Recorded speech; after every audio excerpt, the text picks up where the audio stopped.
That's good. Howdy, folks.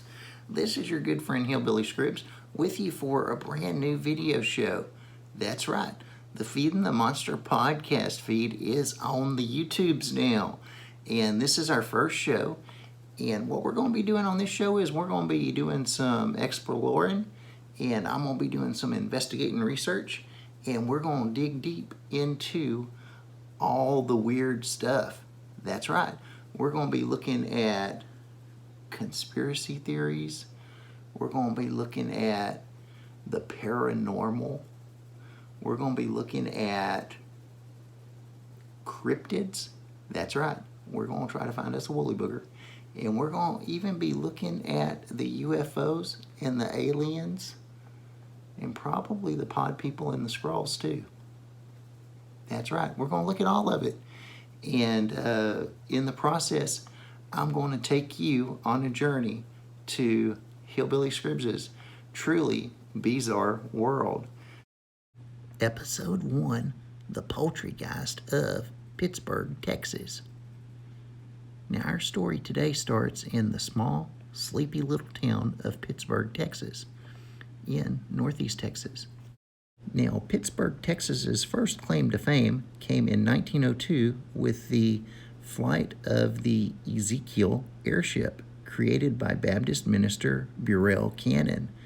Now, this thing was based on specifications that the Baptist minister found in the Bible, in the book of Ezekiel, and rumor has it this thing actually flew in 1902, over a year before the Wright brothers had their historic flight. Now, if that's true, that would make this the first air flight in U.S. history. Now, the ship was destroyed in a so-called freak accident in 1904. Now, was it really an accident? Maybe that's a story for another day. Yeah, we're definitely going to talk about that some more one of these days. Some might actually say that the good Baptist preachers' contraption was cursed, and that curse still permeates Pittsburg, Texas today, and maybe has something to do with the story we're about to get into. But that's a tale for another time. Before we go any further, we need to take precautions.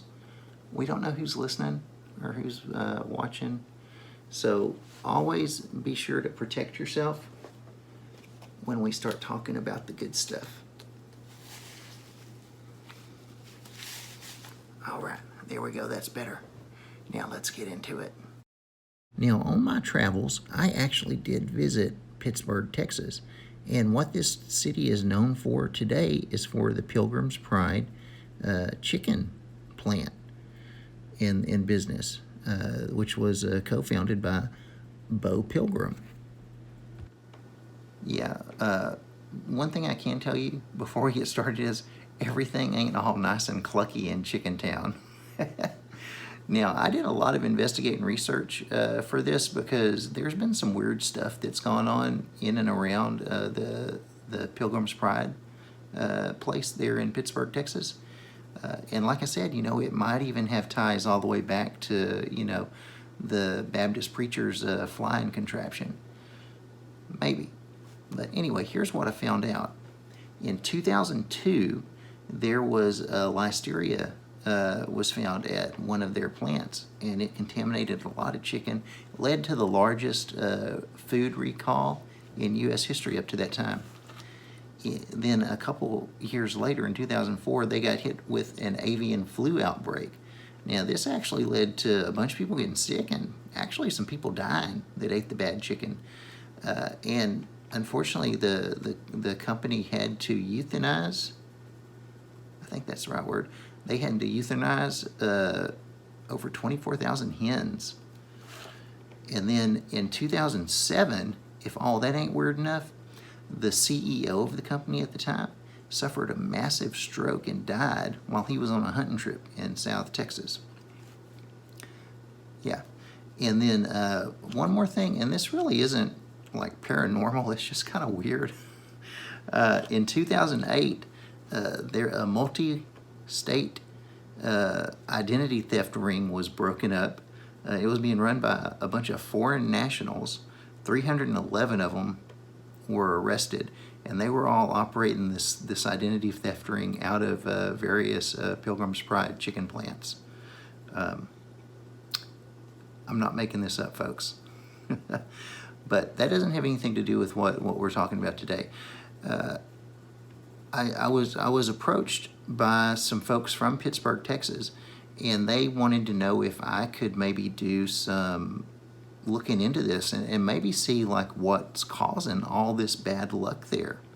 So I actually was able to get a hold of some fancy night vision camera and ghost detecting equipment, and I went and looked around in one of the factories, and I ended up in one of the factory bathrooms, and some weird stuff happened. I'm gonna show it to you right now. I think I heard something in here. Oh, did you hear that? Oh, what was that? Oh, sweet Jesus, save me.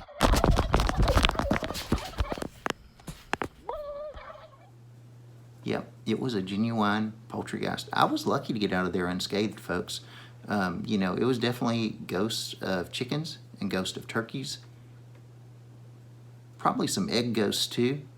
So I would, if you got to go to Pittsburg, Texas, I wouldn't let this discourage you, but I would definitely visit like a shaman or a preacher or some sort of spiritual guide first, just to be on the safe side, because this is a whole new thing. I don't think that there's been much research done on Poultrygist or Poultrygeist, so it's sort of the unknown. So just be careful, folks, if you go to Pittsburg, Texas, and maybe be careful if you buy chicken at the grocery store.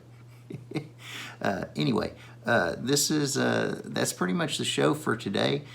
These shows are usually going to be about 5-10 minutes long, and going forward, I'm going to give all of you fine folks the opportunity to kind of decide what topics I'm going to do my investigating research on. That's right.